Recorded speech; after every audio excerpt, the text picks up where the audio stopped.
Leo mbele yenu niko na Lusamwa TZ. Nani? Lusamwa TZ.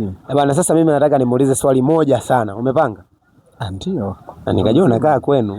Mtu mzima ndugu yangu. Okay, mimi niko na swali moja. Je, kwenye nyumba za kupanga ni kitu gani ambacho huwa kinakukera afu na ukipendi haswa? Kufungiwa geti. Nikichelewa kurudi nafungiwaga geti. Wewe kitu ambacho upendi ni kufungiwa geti. Yaani sipendi kufungiwa geti, na pale ambapo wananiambia saa 4 mwisho afu mimi narudi saa 6. Kuna mind sana. Sipendi.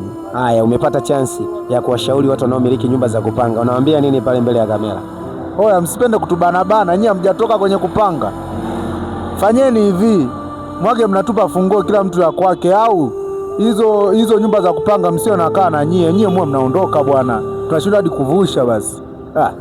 Yaani Lusamwa anawashauri wenye nyumba muame, mtafute mkajenge nyumba zenu, muachie wapangaji nyumba zao. Wanashindwa hata kuvusha. Asante sana. Unakuta nani? Lusamwa TZ.